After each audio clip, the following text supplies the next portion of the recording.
Welcome, everyone. Welcome. We're just going to take a few moments for everyone to log in. We've had about 60 registrants from around the country and some internationally. If you could take a moment to put your name, your location, and your organization in the chat. The program is being recorded and will be made available to everyone.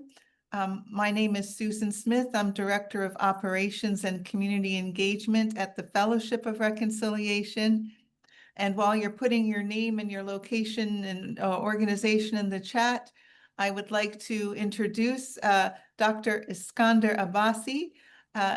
Iskander, for those of you who have not met him in previous sessions of the book club, is a scholar of contemporary Islam, Islamic Liberation Theology, environmental ethics, decolonial theory, and Islamophobia studies. He's currently a lecturer at Fordham University, where he teaches classes in theology, Islamic studies, law, theology and mysticism, religion, and ecology. He's an author and convener of and faculty at the annual Critical Muslim Studies summer schools, and previous co-chair of the Liberation Theology's unit at the American Academy of Religion. He's been an activist within the Palestine Solidarity Movement for many years in the United States and also in South Africa over the past 15 years where he studied. So welcome, Iskander, and welcome everyone here for session 3. Hi, everyone. Welcome, welcome, welcome. I think we can still just give a few minutes for folks to slowly trickle in. I'm trying to make sure at the moment that we have, I'm not sure, I'm not seeing many people's videos on my side. Can I ask Tandi? Tandi, are you showing your video perchance or no? You don't have to. I was just curious if I had like an error on my end of not being able to see people. I wasn't, but now I am. Okay, no worries. If you need to also go off, that's okay, but it is always nice to see people's faces. I do, yeah, I do look at you as you're looking at me. Okay.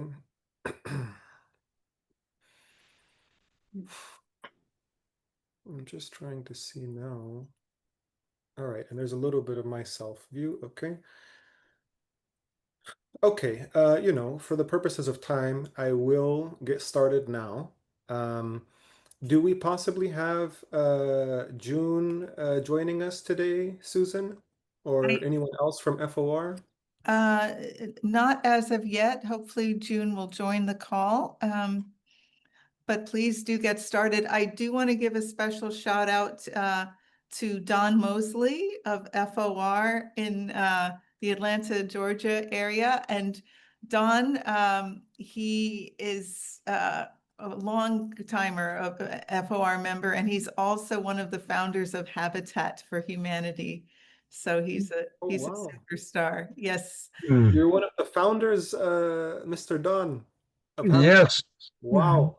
So I was the first builder, and Millard Fuller, who was the primary founder, and I worked together for years at Koinonia Farm in South Georgia, working against racism there. And he put me in charge of the building, the construction of houses for our local black neighbors that were just being treated like animals. In fact, they were living in houses not as good as chicken houses around on the farms and that kind of thing. And so then we brainstormed and came up with the idea of Habitat for Humanity.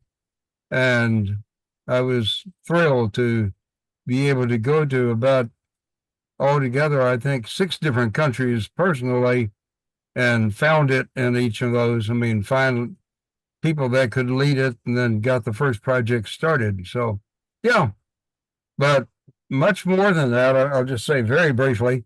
A few years, 2 years after we started Habitat, a group of us moved to North Georgia and started Jubilee Partners, a Christian community in North Georgia that has been supporting people from all over the world, over 4,000 refugees so far. And right now we have it's women and children that we've managed to get here despite the present presidential policies. These are people who desperately need help. So Sure. Sure. that's led to adventures all over the world. Yeah, it's crazy I'm, times. I'm Well, I'm so glad to be here. I was the chairman. I'll just say finally, I was the chairman of the FOR National Council back before most of you were born. Well, in 1980, I think it was 82 to 84, about that period. So, and I was on the National Council as a member for years before and after that. I love the Fellowship of Reconciliation. We love you, Don, and we're so happy that you joined us today. And welcome Thank you. everyone. It's a pleasure and honor to meet you, Mr. Mosley. Volunteering for Habitat for Humanity was a part of my formation. I remember volunteering when I was in middle school. In Los Angeles, I Oh, think at a local Habitat for Humanity. I think there was a turtle shelter. Um, that's ah, that, that's what I remember. So it's an honor and ah, pleasure to meet you. That being said, yeah, let's get started, folks. Most of you, I'm seeing many familiar faces. It's nice to see you again. Welcome, welcome. I am going to begin with a video that I wanted to play last time, and I have finally got it set up now. So I'm going to start with that. It is a song by the famous Roger Waters, and it's called The Powers That Be. If you recall, we started with the song in our first session. This is a different version. It's a live version that is, yeah, kind of a different creative expression of the song that I'd like to share with you all to get us started. So let me get this up.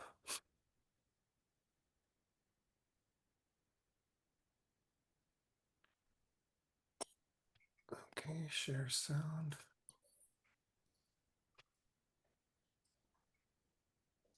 hmm. All right, here we go. Can folks see this YouTube video on their screen? Yeah. Okay, I'm going to turn the volume on. It's going to start, so just be aware on your end. You may want to all mute yourselves for the time being because we don't want a playback sound. But yeah, here we go. Roger Waters, The Powers That Be, live. Can folks hear it? Just give me a thumbs up. Yeah? Okay.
here a reference to Shireen Abu Akleh, the martyred Palestinian journalist, Mahsa Amini, who was also killed in Iran.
Reference to Black Lives Matter.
All right, so the powers that be, the powers that be, the powers that be, the powers that be. Of course, we need a soundtrack to our book club. And Roger Waters is definitely a worthy choice, I feel, at least, to provide this backdrop. If you read the lyrics of the song, they're very powerful, and it's an older song. I think it may come from the late 80s or early 90s. I'd have to double check. And you can see his new rendition of it playing live is still connecting it to the new powers that be, the new expressions of the domination system. So welcome to all. We will begin our study of chapters 5 to 7 today. And in terms of the breakdown of today, I'll just share with you the broad overview.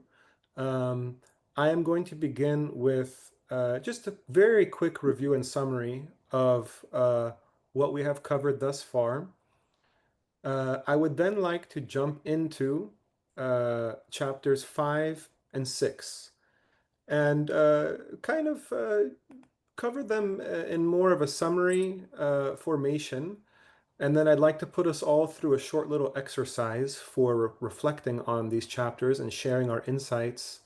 And then after that, I will be sharing what's again a potential analogous interpretation in internal to Islam from a liberationist perspective to an extent around some of the themes we're dealing with, and then we will conclude with a brief overview of chapter 7.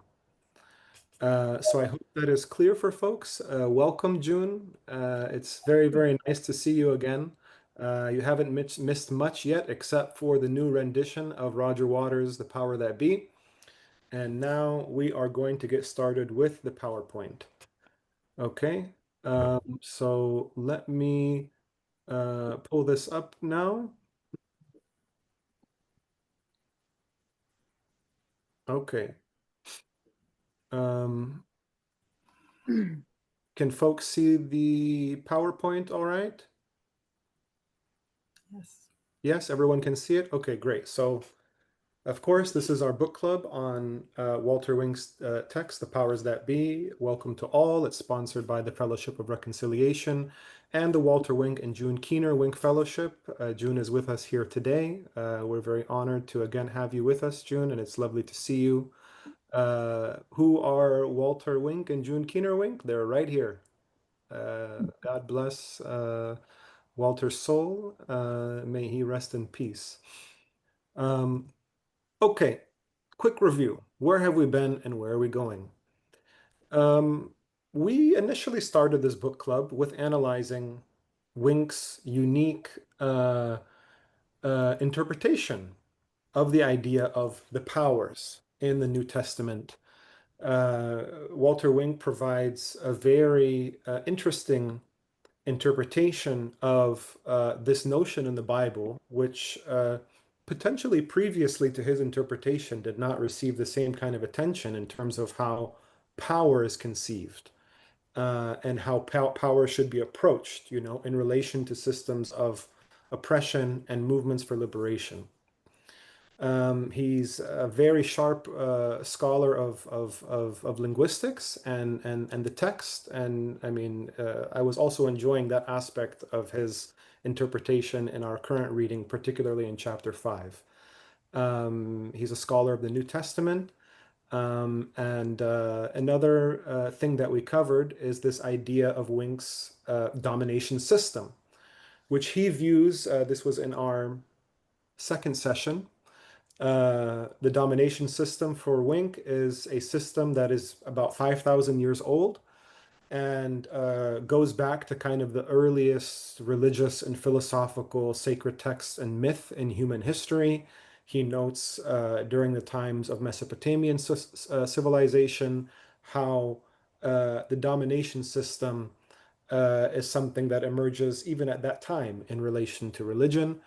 We also analyzed what may be an analogous kind of trans-historical domination system through the works of a Muslim liberation theologian, Ali Shariati, an Iranian thinker and activist who's long passed. He had the idea of Cain and Abel and the system of Cain versus the system of Abel as one way to enter, you know, the perennial ways that, you know, a system of absolute ownership and absolute supremacy has always kind of been opposed or contradicted by, you know, the system of Abel, which is against this idea of extreme notions of ownership and of inequity and also violence. And now we are turning, and we did start to turn in the last session to Jesus's, you know, response to the domination system. Okay, so chapter 5, let us further our analysis of Jesus's third way. The main points that I think are important to highlight here are that Wink argues for rejecting two false options, okay? Wink argues that Jesus was not offering a choice between fight and flight or violent resistance and passive submission. Instead, Wink argues that Jesus reveals a third way, which is nonviolent resistance that confronts evil without mirroring it, and it's active, okay? It's not passive. He builds this argument through analyzing different stories in the Bible. So he explores a reinterpretation of the Sermon on the Mount and the three specific teachings of Jesus in Matthew chapter 5, verses 38 to 41, which are often misunderstood as calls to passive acceptance. the story and idea of turning the other cheek, giving your cloak as well, and going the second mile. We'll come to these examples just now. Wink explains the historical context of each of these examples, revealing them as strategic acts of dignity, defiance, and resistance, not mere passive submission.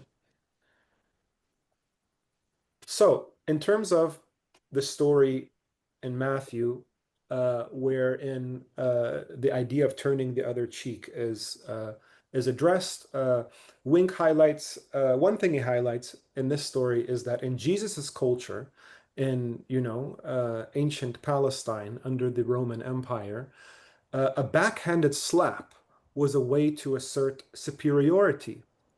And turning the other cheek forces the oppressor to treat the person as an equal, disrupting the social code. He had a very insightful, kind of contextual and linguistic analysis of this verse and talked about, I cannot quote the verse verbatim, but, turning the right cheek away. And he says, okay, you have to visualize getting hit with the right on the right side of your cheek. You're either getting slapped with your left hand, which is actually a sign of inferiority from the person doing it, or you're being slapped on the backhand of your right hand. Okay? And he contextualizes this within the ways in which turning the cheek is about actually confronting this very dehumanizing and oppressive treatment by way of, neutralizing the idea that, if you slap me here with your backhand, actually let me turn my cheek, and now you have not disgraced me. Actually, I have neutralized what you tried to do to me. And this is not passive submission, this is active resistance. This other example he gives is of giving the cloak in the next verse in Matthew. So if someone sues you for your tunic in the context of ancient Palestine, give your cloak too. Leaving yourself naked, which was a shaming act in that culture. This publicly exposes the greed or exploitation of the oppressor using symbolic protest to reclaim dignity. So you thought you can take my cloak. Actually, let me give you all my clothes. And now I'm showing you that you think you shamed me. Well, here I am fully in shame. So you do this kind of trickster, paradoxical form of resistance to neutralize again what they think to be a form of oppression, and you kind of flipping it on its head with an active, nonviolent response. And the last one here from Matthew is going the second mile, where Roman law, allowed soldiers to compel civilians to carry gear for 1 mile, but no more. And going a second mile could get the soldier in trouble. So when Jesus instructed people to go the second mile, this was actually shifting power and catching the oppressor off guard. We may be able to return to this example if folks find it interesting. Another main theme is nonviolence as empowerment. So these acts are not meant to appease, but to confront injustice creatively, reclaiming moral agency for the oppressed. Jesus gives practical tools to break domination without violence, inspiring transformation instead of retaliation. Let's look at these themes maybe from another angle. So nonviolence as active resistance, not passive. One must be courageous, strategic, and disruptive. Another is this idea of the empowerment of the marginalized. So Jesus's teachings on nonviolence restore agency and dignity to the oppressed. They do not make them passive receptors of oppression. And last is the idea of this creative subversion of powers, which we just encountered in these examples he gives. The third way, challenging the domination not by force, but through a moral imagination, a bit of tricksterism, and a bit of flipping things on their head. What I found to be a number of the questions raised by Wink are shared here. Just take them in right now. And if you start to have responses, feel free to write them down or keep them in your head and we can come back to them. But can we train ourselves and our communities to respond to injustice with this kind of creative courage? The second is, what systems of domination today might be exposed by turning the other cheek or going the second mile? And the third is, how can we move beyond revenge and resignation in the face of harm? In Wink's view, he is correcting a misinterpretation of Jesus by providing this analysis. He's also providing a form of ethical realism to show how nonviolence can be effective, embodied, and faithful, and not simply naive or idealistic. And he's also making a call, okay, to moral imagination, to not just offer critique, but a vision for living differently in systems of injustice and domination. That's kind of a short take on chapter 5. If you'll all kindly allow me, I would like to go through chapter 6 kind of briefly in a similar way, and then we will turn to our exercise and have more of a back and forth.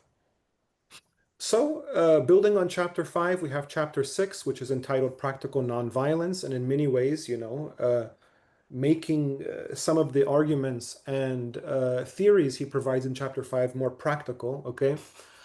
Main points here are that nonviolence is a way of life and not just a tactic. So Wink emphasizes that nonviolence is more than a method. It is a whole way of being, rooted in love, truth, and courage. And it must be grounded in spiritual discipline and moral clarity, not just, a will to power, simple power for power's sake. Another main point in this chapter is training for nonviolent action. Just as soldiers train for war, activists must train for nonviolence.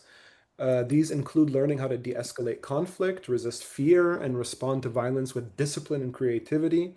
I can just share, I was here in New York on the past weekend, and I went to canvass for, the hopeful mayor of New York City, Zohran Mamdani, who is an Indian Ugandan Muslim socialist running, on the Democratic ticket, but through the Democratic Socialists of America. We were out in Brooklyn, where he was canvassing alongside another candidate who shares similar politics, Aviles. And there were some outside agitators, right-wing Zionists, who showed up. And there was a number of us who stepped up, to put our bodies out there and de-escalate, because this person was trying to disrupt things. They were getting violent. They were pushing and punching, literally going at people's necks. So you have to be trained in knowing how to deal with these situations, or else you can actually play into their game, and that hurts not only the campaign, but it hurts how you want to transform things. Okay, so another big theme here is forms of nonviolent resistance. Wink highlights a variety of nonviolent methods: boycotts, sit-ins, marches, strikes, civil disobedience, public art, and symbolic actions. Of course, these things are used to expose injustice, awaken people, and build public pressure. He's also strongly emphasizing in this chapter the idea that we must not only confront the domination system out there, but the domination system internally. We have internalized fear, hatred, and despair for ourselves and others. The demons within, the satanic forces within, are also things that we must work upon. In Islam, we have this notion of the purification of the self, which is definitely about a jihad with the self. You must struggle with yourself just as you have an external jihad. And another big emphasis here is the role of community, wherein nonviolent resistance is rarely sustainable alone. It requires community accountability and shared spiritual grounding. You can encounter a number of the main themes here. They're not dissimilar from what we have shared in chapter 5. Nonviolence as discipleship, it's not just a belief, but action alongside others and following the path of Jesus. There's the power of preparedness. You need intentionality, training, and courage, not just unlimited outrage. And the last is nonviolence as healing, because you're addressing systemic injustice and internal wounds towards reconciliation and wholeness. I'll again share a few of these questions that come out in the chapter. How much are we willing to invest the time and effort needed to prepare for nonviolent struggle? How can we sustain hope and moral courage in the face of powerful entrenched systems? What does it mean to live a life that resists domination without becoming embittered or violent? And again, we have some of his main ideas here in terms of what he's critiquing and reflecting upon in this chapter. Okay, so at this point, folks, I would like to take us through a bit of an activity. The first thing I'd like us to do is to take, up to 5 minutes to Google an image, art, or picture that speaks to you in relation to the presentation slides and themes covered in chapters 5 and 6. Please download it, okay? And open it up on your computer, desktop, or other device if possible. And I'm going to open up the option for sharing it on your screen. So what I'm hoping is that people can find images if they're able to with the device they're with. They can share it, and we can all participate, in approaching things through a different modality. All of us learn differently, The textualist approach is fine, rationality is fine, but creativity in art is also very powerful. I do have instructions here for how to do the sharing on your end. So there's a button on your Zoom screen. If folks can just, when I take this share screen off, you'll see it says share. You click on this share button and you choose from amongst the options there for sharing your desktop or picture application. If you have the picture open uh, on a website, you can also just find it on a website and share the website. There will be an option there after you press share to pick more exactly your browser. But if you do download it and you're opening it up on something like a picture application on your PC or your MacBook, you can also choose that. Are there any questions?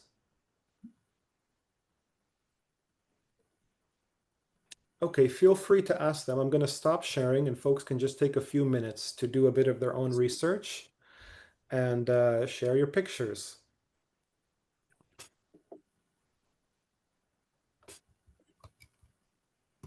I can share my experiences. But Okay, we can get to that in just a minute, Mr. Johnson, if that's okay. Okay. I want folks to first just get up our creative expression and reflection, and then we can jump and dive right into folks commenting on that or on other things, If you find that you would like to possibly share a quote from these chapters, feel free to bring that in. Other reflections, but yeah, let's try to get some nice artwork going.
There we go. Wow, that's beautiful.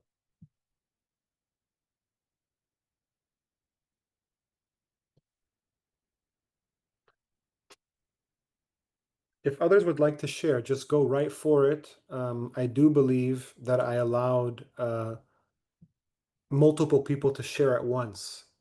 I'm curious to see how it'll pop up, but is there anyone else who tried to share and it's not sharing? There we go. That looks like Turkey. And that person is wearing a very Sufi outfit in the path of Rumi. So Rumi is not only about internal love and justice, but external love and justice. Okay.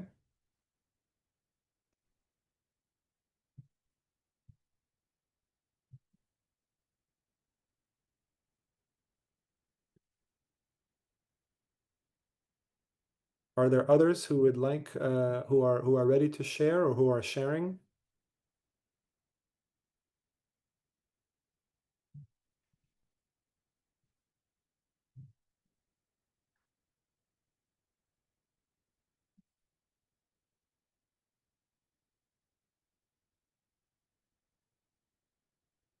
Okay, are there any others who would like to share an image?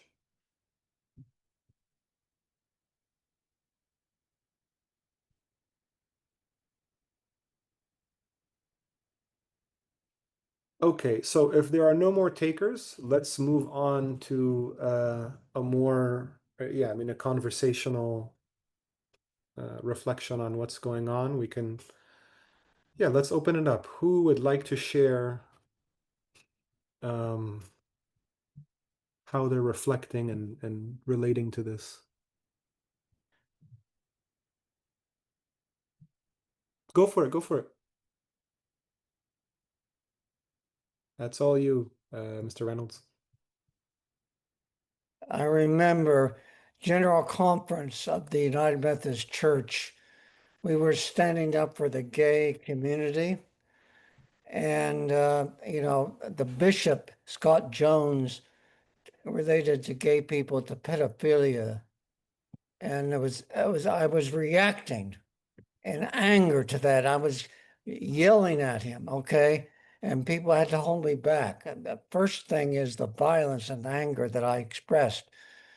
And later the community took in its hands confrontation of the leaders of the conference. They had a couple people going down and doing nonviolence against the proceedings that was going on at the general conference. Stood in the podium area, and the elders who were doing the proceedings said, "Well, we can accept children. We'll let children do what they want to do." So, but it was a confrontation. It was not spiritual violence that we were objecting to. That we were not included gay, lesbian, transgendered, and gay and people in the church. And finally, eventually, we've come to the point where we now do accept gays in the church rather than what we had before. So anyway, that gives you an idea. Okay. Thank you for sharing that experience, Mr. Reynolds. It's powerful. Yeah.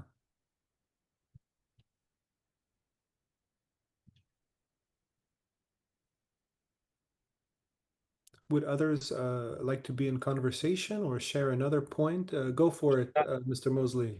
You need to unmute yourself. Well,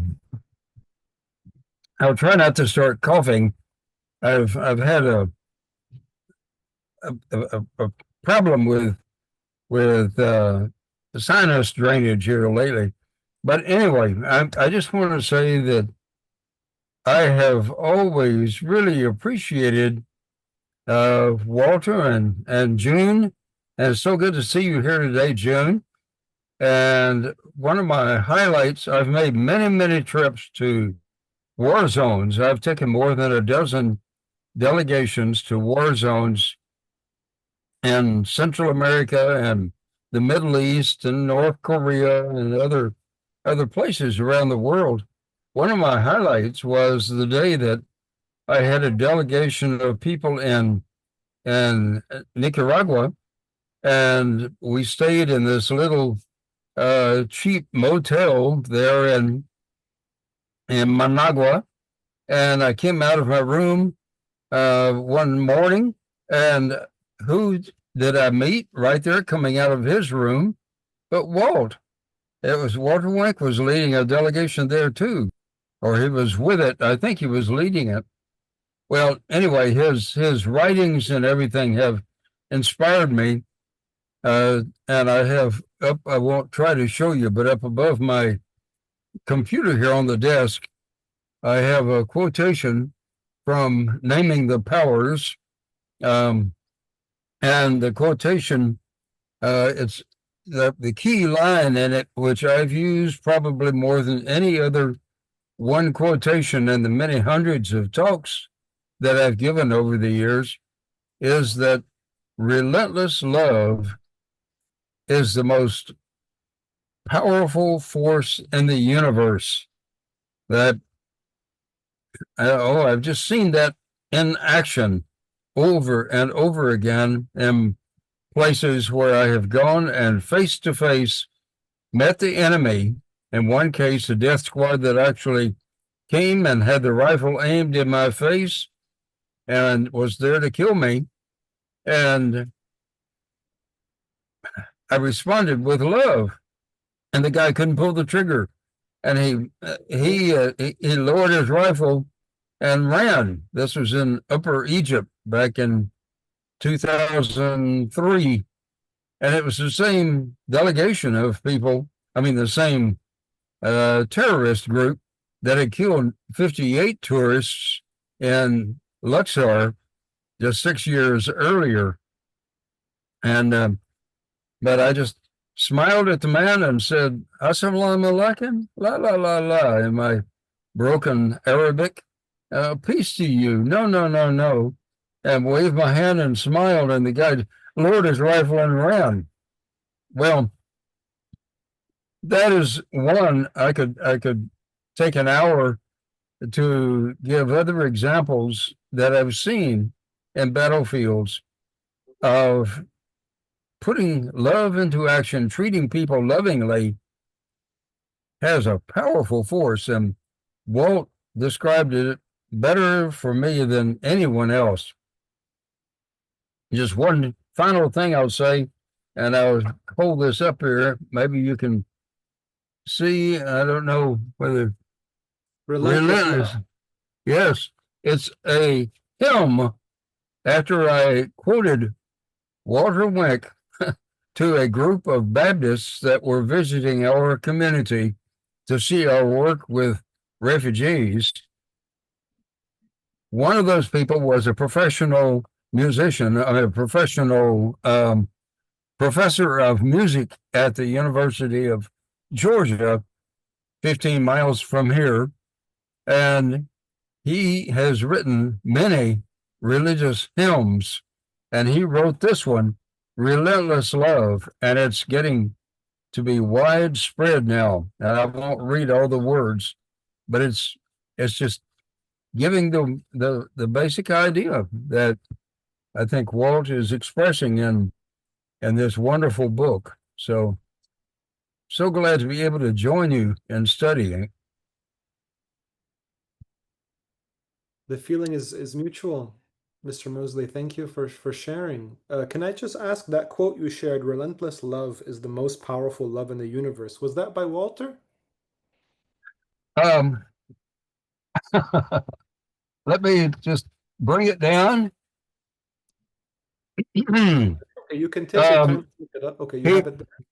Yeah, right here is the quotation. I'm sorry, but the key is unrelenting or relentless love is the greatest power in the universe. And then it goes on to expand on that the issue then is not social struggle versus interchange, but their orchestration together so that both occur simultaneously, and on and on. So, yay, Walt. I appreciate him very much. Yeah, yeah, yeah. God bless him. That's a very powerful share, Mr. Mosley. Ruben, do you want to jump in? Or Thank you, Diaz? Mr. Mosley. I had a question about your encounter in Egypt and your action of love. And I'm curious about how the book is talking about years of nonviolent training. And I'm wondering if you had that experience of years of training to get you to the point where you could face a rifle, and I don't know what you were feeling, but you came with a response that was nonviolent. Uh, to tell you the truth, well, yes, I've had years of training and many experiences in places around the world, and including this sometimes violent country that we live in. At the same time, I just regard it's beyond my comprehension. I see it as a miracle that God worked through me and through two other men in the delegation that was there. We were there trying to resurrect Habitat for Humanity in Upper Egypt. It had just come to an absolute standstill after the massacre in 1997. And so we were there trying to start up Habitat again, and we succeeded. And there have been many, many delegations from the United States, and I'm sure many other countries, to help with those projects, and hundreds, or by now, no, thousands of houses built by Habitat projects there. And according to the director of Habitat 3 years ago, he told me there has never been a report that he has heard of that sort of threat being levied against Habitat groups again in Upper Egypt. In fact, Egyptian television gave it as a story of good news that people were able to get out and work together again to build houses. So I look on that place, and Bani Muhammad Shirawi was the little village where we were working, not too far from Luxor, where the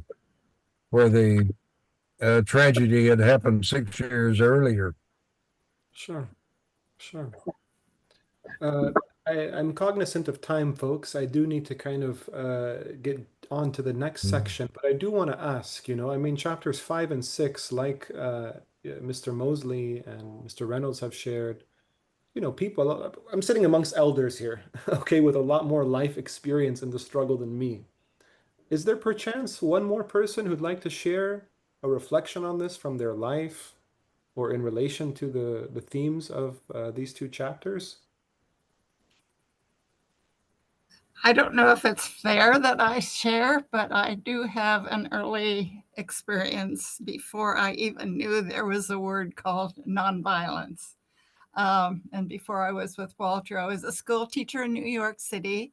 We had just moved to New York, and I came home from teaching in the afternoon, and I heard the elevator behind me close and open. I had already walked through the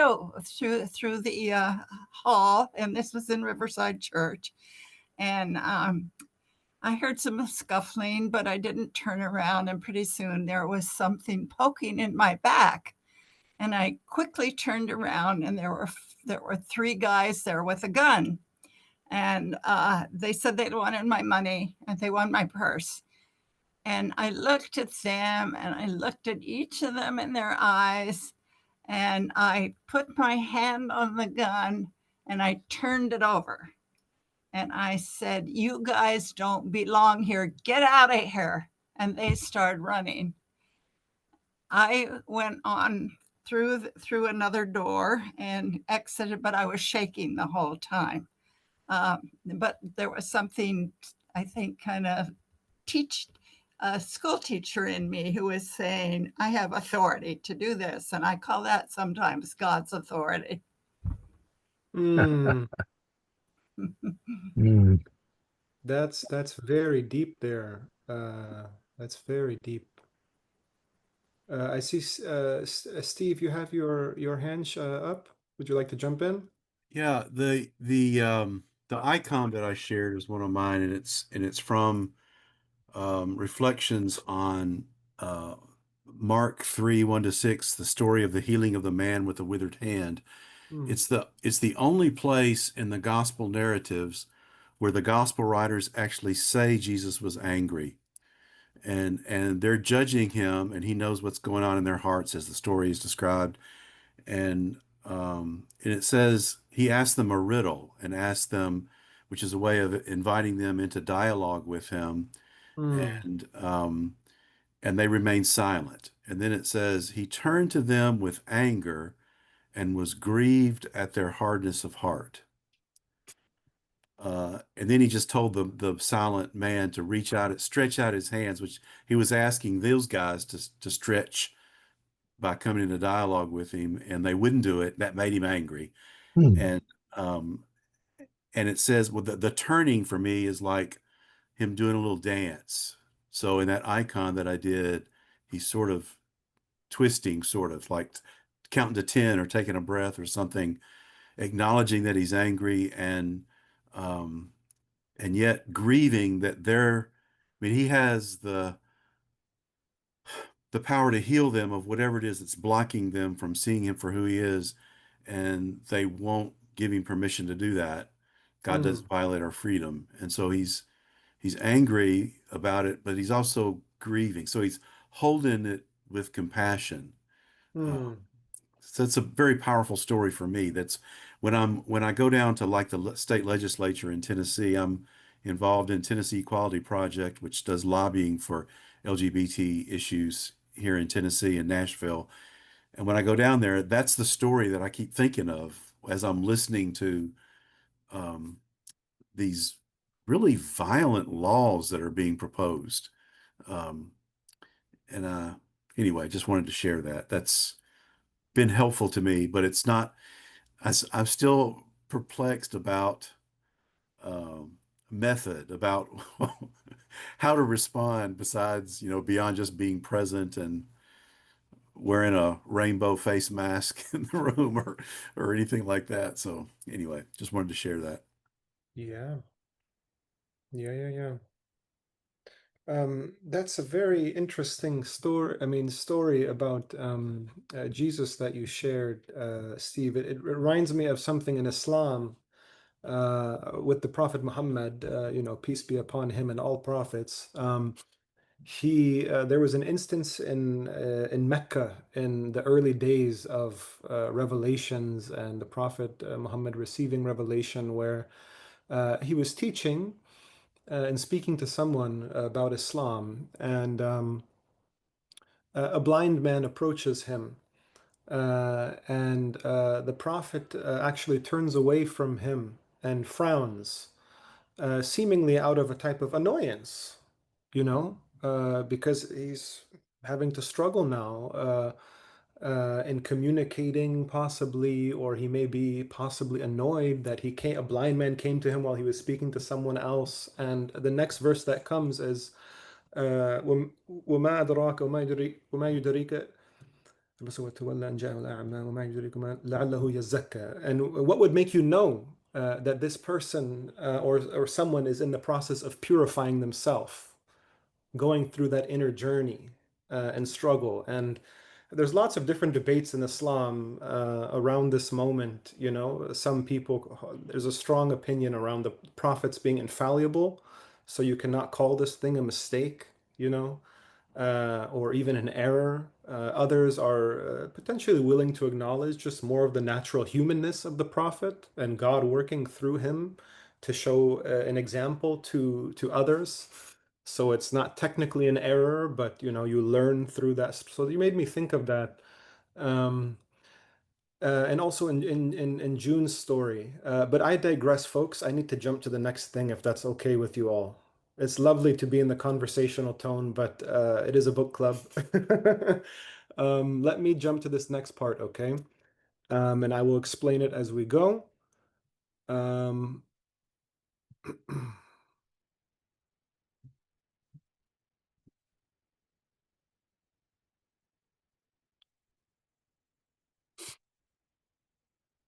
Okay, we're back to the PowerPoint. Can folks see the PowerPoint all right? Oh gosh, now we're jumping to.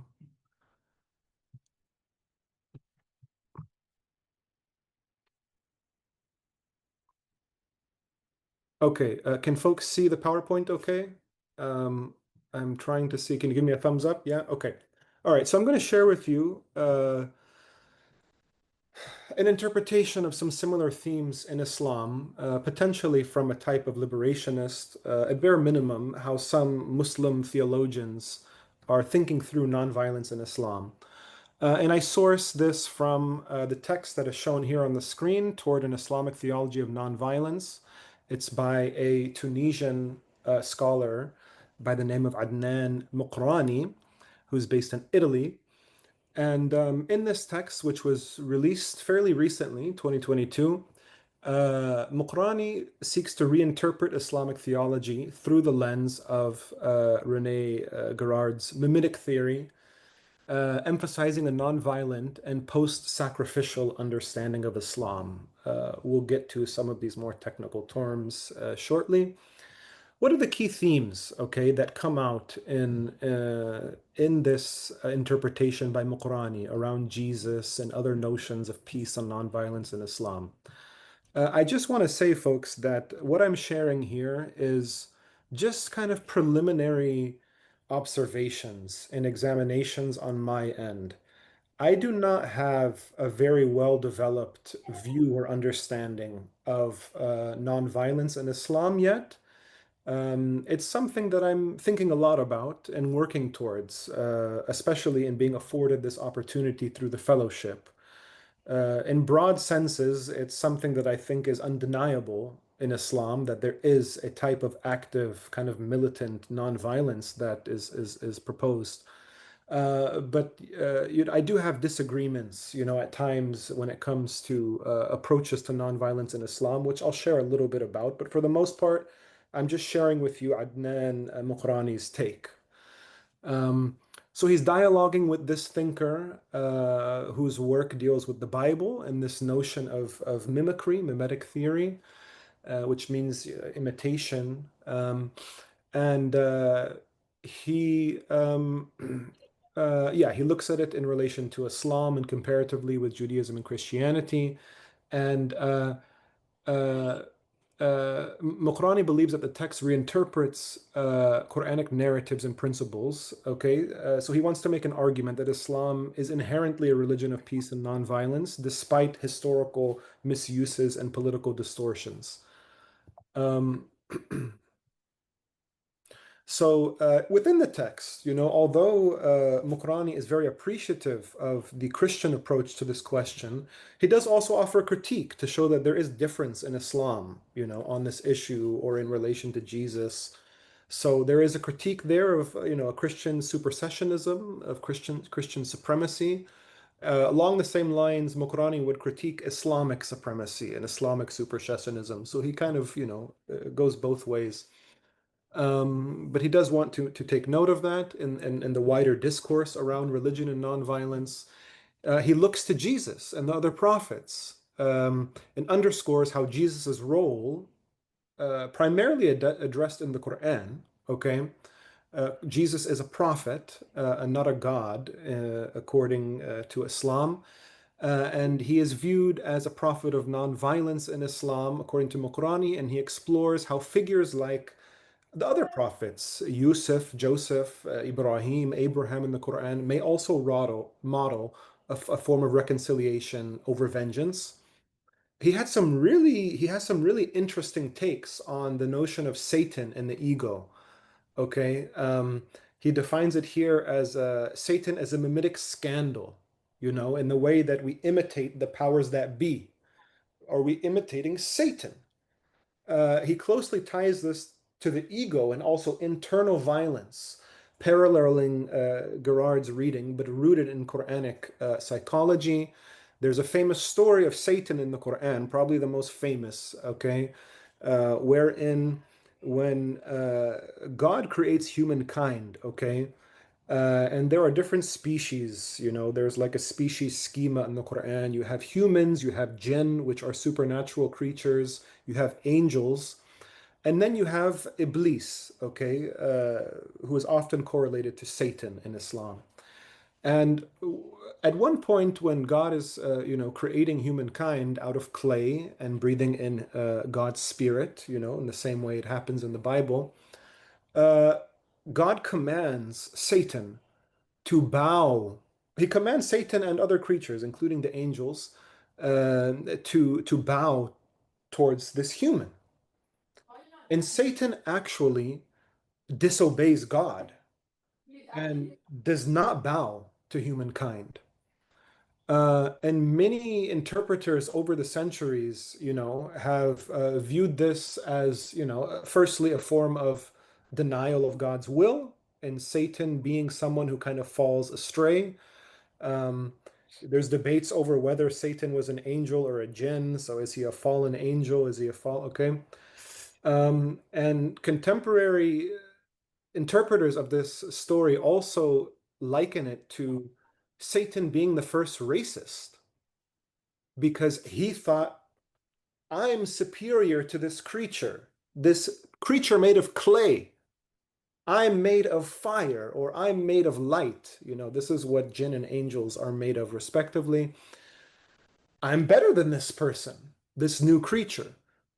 So in that sense, Satan is like the first racist, the first supremacist, one of the first dominators. So that spoke deeply to me in relating this to, Wink's notion of the domination system and satanic powers working through the powers. Okay.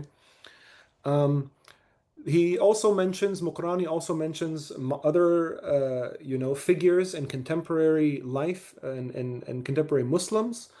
He highlights figures like Gandhi, Abdul Ghaffar Khan, and Wahiduddin Khan as proposing active nonviolence as a spiritual and political force for Muslim societies today. So again here, folks, I need to make a bit of a disclaimer in terms of my own opinion on this approach. I don't myself agree necessarily that these are figures that are without error and that should be looked towards as the figures of ideal active resistance and nonviolence. Gandhi, for example, was very weak on the question of caste and in many ways also sovereignty for Muslims in what becomes, the new political figuration in South Asia. Abdul Ghaffar Khan was an associate of Gandhi and followed similar lines in his approach to nonviolence. And Wahiduddin Khan is an Islamic religious scholar who is also known for a lot of his peace stuff on Islam. He's a translator of the Quran. And in terms of contemporary social movements in India itself, they're very critical of all of these figures. If you look to the movements that are kind of leading the charge against casteism, against Islamophobia, which are kind of the two pillars of Hindutva, this Hindu supremacist ideology that's kind of guiding the Indian state, which is very similar to Zionism. Different contexts and as times evolve, produce different questions and rethinking, these types of figures. So I just have to make a note there, because especially in Islam, there is a strong push in our times towards this idea of just saying, oh, Islam means peace. Islam means peace. And those Muslims who promote peace are the good Muslims, versus the bad Muslims who What? are saying, hold on, it's not just about peace, it's just peace. Okay, it's just peace, and it's a peace tied to a very serious critique of things like empire and colonialism and genocide. We can't really just jump to peace. There are lots of layers that need to be worked through. So I want to make a note here on this question in Islam, and it's one I need to think through more deeply. Is someone trying to speak? No? Okay. So what is Mokrani's take on Jesus as a model of nonviolence? Here are a few interesting things. He argues that an Islamic theology of nonviolence must engage with Jesus as a model and regard Jesus as a profound source of inspiration for Muslims, particularly in his commitment to justice, his rejection of power and hypocrisy, and his solidarity with the oppressed. He sees in Jesus a model for nonviolent resistance and radical humility, which resonates with Islamic spiritual ideas like tawakkul, which means trust in God, and rida, which means being content with God and God's decree. He has some interesting takes on crucifixion and resurrection. The normative position in Islam for the centuries, has been that there's a rejection of the idea of the crucifixion. Though at the same time, if people are being honest, there has not been uh, an across the line scholarly consensus on that, and there have been minority opinions that read and actually believe that there is a form of crucifixion that happened with Jesus. One of the most notable interpretations of this comes from the Ismailis, who are an offshoot of Shiism. I mean, they are Shia. There's the two main sects in Islam are Sunni and Shia. And Mokrani provides a reading of the cross symbolically rather than literally, interpreting it as a symbol of ego death and spiritual transformation, an inner resurrection even that each believer must go through. And he links this to the Sufi saying, "Mutu qabla an tamutu." You must die before dying. The paradox of purifying and challenging your ego, killing it, so to speak, annihilating it in order to then come back to what's really happening here before I'm to die physically. He has some great thoughts on Jesus and Islam breaking the cycle of violence and the cycle of domination in ways similar to Christianity, and also even Jesus as a divine model in Islam. There's a saying in the Quran about following the beautiful model, the uswa hasana of the Prophet Muhammad, sallallahu alayhi, may peace be upon him. But this can be applied, in Muqrani's opinion, to all prophets. So this idea of the sunnah, or the paradigmatic precedent of having a beautiful self, is not only about external legalities and external formalities, and you need to really go deep down with your sunnah. You need to go deep down with your imitation and your mimetic turn towards the prophetic path. Muqrani also sees this in interfaith terms, okay? And he makes a number of arguments that we don't need to necessarily get into, in part because I've just been encountering it at first glance and I don't fully understand some of his arguments. I will share one last thing, folks. There's a few nice ways that Muqrani brings in textual evidence, particularly from the Quran. You can take a quick glance at it here of the ways in which the Quran talks about Jesus and peace, or concepts of mercy, or even justice and liberation, ideas around no compulsion in religion and how that can be a potential non-violent path in Islam. And I'm going to play a short verse of the Quran, and we can open it up again. And it was one of the verses that I showed there. So here we go. There's James. I was trying to pull up a nice image of James Cone earlier. Okay, so can folks see this screen? Yeah? Thumbs up? Okay. This is a translation of the Quran into English, okay? This chapter of the Quran is the 19th chapter, verse 33 we'll be looking at, and the chapter is entitled Maryam, as in Mother Mary, the mother of Jesus Christ. And there is a famous line here where the Quran shares Jesus's own words. Okay, you can read along in English, but I'm going to play it in Arabic. Okay, because the Quran is experienced primarily as an oral text, more so than even a written text. I'm hoping the sound is going to be okay. Just give me a thumbs up once I start it. Looking from this verse.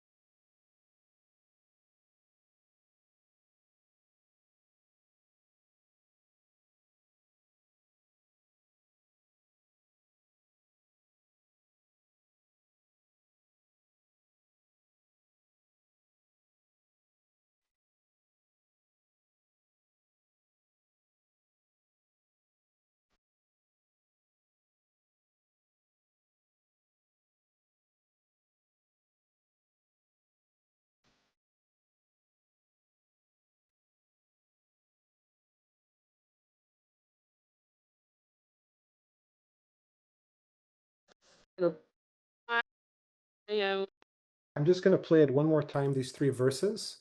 What you're encountering is a proclamation of Jesus being peace, and a slight explanation upon that, which we can look at.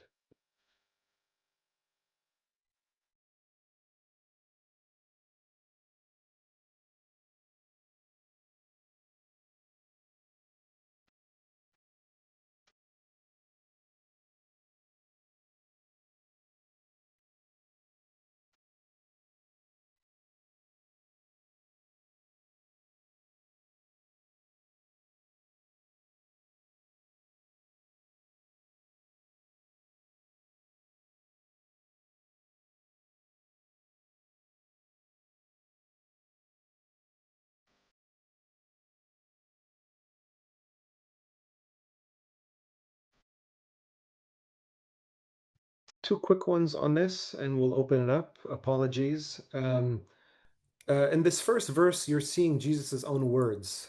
It's a rhetorical technique in the Quran where God is speaking, but God is also transmitting at times people's own language. So there is a proclamation here of Jesus being kind of an expression of peace in the widest and tiniest sense. And Muqrani interprets this as one way to approach peace and nonviolence in Islam, following the path of the Prince of Peace, so to speak. But at the same time, he would also note, looking at the verses just after, that look, there is a similarity there with Christianity, but there's also difference. In Islam, there is this idea of Jesus not being God. So, we can respectfully disagree there in theory. And if you take a liberation theology approach in terms of interfaith resistance, the place where these disagreements should happen is in the struggle. It doesn't happen at the place of theoretical abstraction, what some may call intellectual masturbation, or being an armchair theorist. All right, folks, let's open it up. Yeah.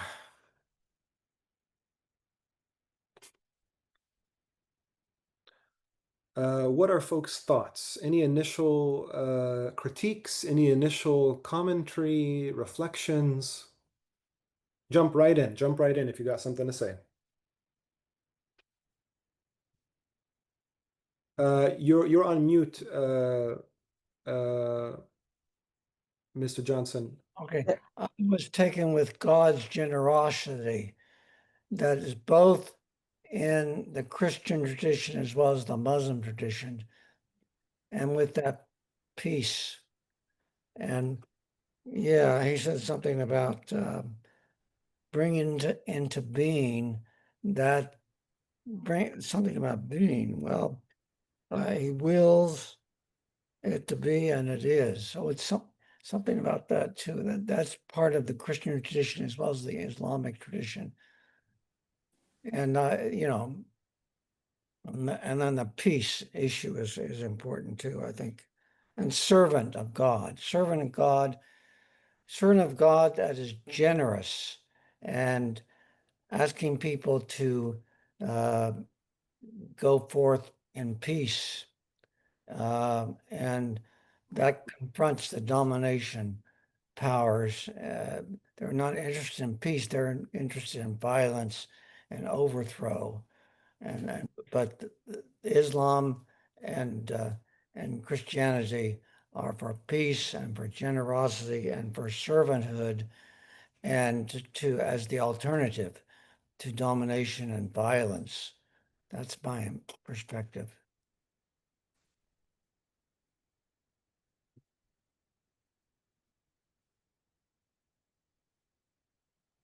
So I'd like to jump in. It was interesting to me that, first of all, it sounded very similar to what I've been taught in Christianity. But the interesting thing to me was that the one part he says he's the son of Mary, and then the explanation about, well, it kind of says what God wants to happen will happen. So I thought that was really interesting. I really enjoyed hearing that. Oh. What you doing? Thank you, Michelle. Susan, do you want to jump in?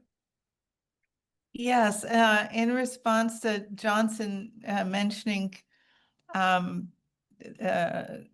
God or Allah's generosity, I thought it would be a good time to bring up that tomorrow evening starts the blessed holiday of Eid al-Adha, the celebration of the sacrifice, which is the holiest holiday in Islam, the most important day, because it commemorates when God decreed Abraham to sacrifice his son, which in the Islamic tradition is Ismail, because as the firstborn, and Sarah was barren, and he took Hajar as the Egyptian maid as a wife.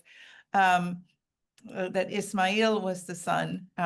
So another slight difference between Islam and other Abrahamic faiths, although the message is still the same, that Ibrahim was obedient, and at the last moment, God put a ram in the place of his son.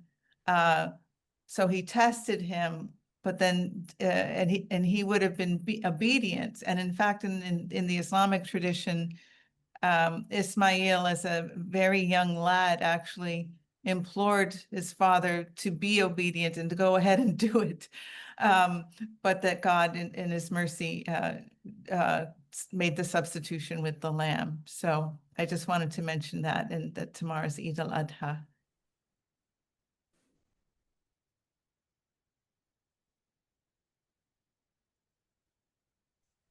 Thanks, Susan. Well, Did you want to jump in, Ruben? Harley or Yes, Kelly? I would like clarification of the translation of the word Islam, which linguistically is related to the word salam, peace, but always when it's translated into English, it's translated as submission. And in submission in English, there is domination, which is not the same thing as the acceptance, loving acceptance of whatever will be, which is very different. And when you love someone, if you're not willing to risk them, you are trying to possess them and keep them with you. And that's also a form of domination. So there's a tension there. And then when we think of the Eastern religions where the stress is on enlightenment, whereas in Christianity, at least, it's salvation. In other words, being saved from the bad. And that's quite a different spiritual approach. Any thoughts you may have on that?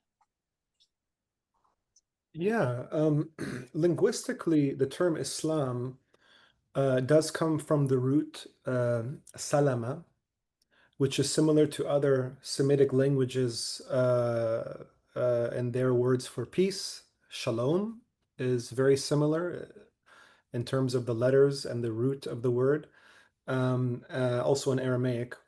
And there are different meanings. You know, there are always multiple meanings when you deal with just linguistics and etymology. So one meaning of this root is peace. Another is an idea of submission in the sense of peaceful submission. And another is the idea of surrender. I mean, if you want to take it outside the lens of Islam as a religion, you know, in Arabic, you can say, يعني أسلم هذا الرجل. This person has surrendered. And that can be in the context of, you know, this person surrendering to another person, let's say in a military context, surrendering to someone else's wish or demand or question. But yeah, so linguistically, you're looking at different definitions. And then technically, Islam is, or kind of becomes, let's say, the master signifier for the religion of Islam. Okay. Islam as the religion that Muslims follow, which has to do with this peaceful surrender and submission to the one God and Creator. Yeah, I hope that's kind of helpful in terms of where the term comes from. Salam is related, it's the same root, and the greeting in Islam, like in Judaism and other, I mean, it's peace. Assalamu alaikum. Jesus would have said something very similar, whether shalom or the variant in Aramaic. Means peace be upon you. Mm-hmm. But what comes across in the English translation of surrender, again, is a suggestion of domination as opposed to a different kind of willing acceptance. And I'm just wondering that whether in Arabic the stress is on the willing acceptance as opposed to force, compelling. Yeah, I think When it's used technically in relation to the religion of Islam, it is a willing acceptance in relation to God.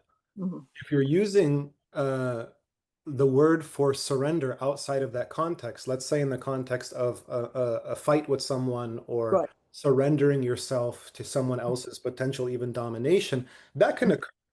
But that's that's a different technical definition. Thank you. Yeah. Ruben, you had your hand up for some time. violence, surrender to nonviolence, the way of nonviolence. That's how I see it. Yeah. Yeah. You want to jump in, Ruben? So I wanted to follow up on that discussion. Last week I asked about domination, and Jesus says that I am the way, the truth, and life. No one comes to the Father except through me. And I'm looking at the text, the Quran text that you had posted earlier, and it says there that woe, let's see, unto all who deny the truth when that awesome day will appear. And in both cases, to me, it seems like Christianity and Islam is being dominant and saying this is the truth and you have no choice.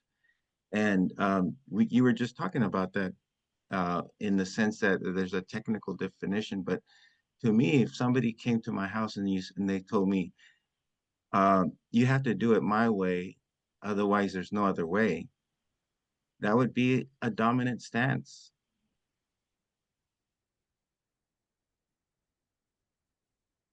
Yeah. Yeah. So I see the whole there's a lot of contradiction and complexity in religion I don't know if you call it religion in the Bible and in the Quran that is part of our existence, I guess, because we're trying to say let's not be dominant, but then the scripture says you must do it this way. That's all. Thanks. Yeah, yeah, no, I mean, that's a serious challenge, I think, Ruben, and it's a very important point that you raised that I think a lot of people struggle with in religion. Is it a demand or is it an invitation? Is the text, or do we make it a text? You know, is the act of interpretation, I mean, is the act of reading the text, can you be, can you actually be literalist, or is there always a level of reason and other forms of interpretation? You know, Well, so is language used literally like journalism, or does it have great symbolic depths? Yeah, to me, it's dependent on each individual, the interpretation of what they're experiencing. And I don't believe I believe, I was going to say, I don't believe there's a universal truth, but there is a universal truth, but it's my universal truth. I want to jump to Tandy and Rosina just now, but one thing that I have found helpful, putting on my religious studies cap now, okay? You know, there's kind of this idea of capital R religion and then lowercase r religion. So in the context of Islam, it's capital I Islam versus lowercase I Islam. The capital I Islam is the Islam of identity, okay? It's the Islam of needing to name a new and distinct community that in a way is a reification. And it can be done in problematic ways or liberating ways. But then there's the lowercase Islam, you know, that might get back to this question that Carly raised around just Islam as this surrender and peaceful submission to God that you can apply to anyone who's doing that, you know. And actually, within Islam, it is a supersessionist claim, but in a way, you can see how this is used universally. Islam views all the prophets as Muslims in that sense, that they were always people submitting to the one God. So I find that helpful. I don't know if others want to share, but we can jump to Rosina. She's had her hand up for some time. Hi everyone. I work in education, so if you think about nonviolence, that's a space where it's considered nonviolent, but then there's a lot of violence that is reproduced and produced within it and through it. And this relates to the question about domination. And I think that like if we insist that truth dominate, if you talk about truth of colonization, truth of histories, truth of how racism gets produced and reproduced, and supremacy of many different kinds, then I think that tying truth, love, and justice together could help us to kind of manage some of those tensions that come up with issues of domination, and how do we get through, you know, a particular conversation or an issue. So we talk about that often in curriculum. I specialize in teacher education, and the notion of like, you know, how to prepare educators to work with curriculum and through curriculum to resist and to challenge forms of oppression within systems. So anyway, I just want to throw that out there, that I think that the question of domination, if at least we can use as a starting point, truth, and we could bring that together with love and justice, I think that could help us to get through some of those tensions. Thanks for sharing that, Rosina. And it's nice to see you and possibly meet. I think we're Facebook friends. I don't know if we met in person before, but it's lovely to see you here.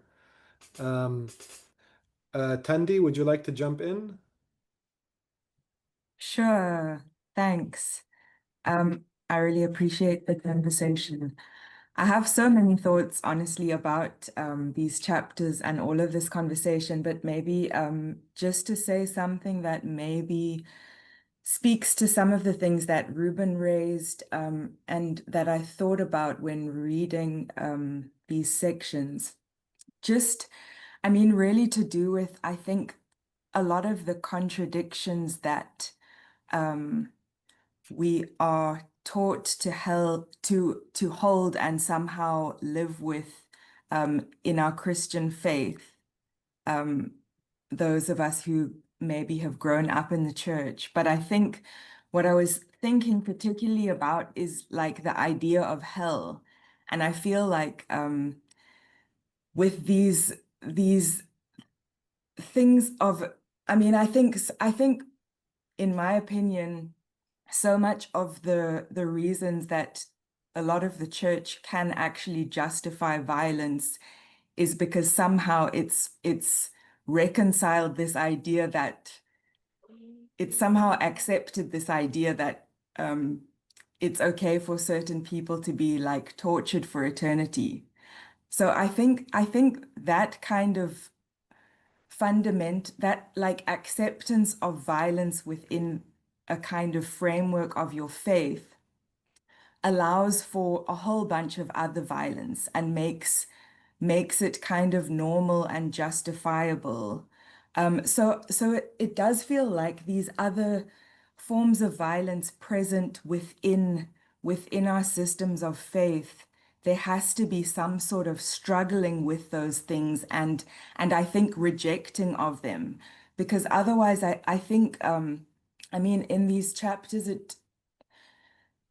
this commitment to violence is a very like fundamental thing. It's like a way of being that has to, I think, touch every aspect of ourselves because it's like from the very personal and individual to the systemic. And so to me, if we're not like rejecting those aspects of violence in our faith, then I don't know that we can truly actually be committed to a non-violence, which is meaningful. Yeah, I'll stop there. Yeah. Yeah, I think that's a really, really great note for us to wrap things up on.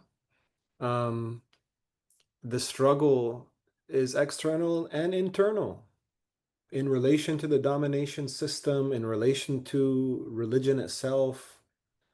Yeah, I mean, I definitely I hear you, Tandi, and also many others, you know, in sharing our struggles, you know, and questions and maybe even bewilderment with how to approach these things because it's really hard. And there's not an easy answer. You know, there in Arabic, in Islam, there's a traditional thing of always ending your argument with Allahu A'lam. God knows best. Only God knows the answer. The rest of us, we're just struggling, if we want to be honest. You know, we're really just struggling to get up each day, you know, not to use a shitty example, you know, but to push one out on the toilet, to get to work, you know, to this is life. It's really in the mud.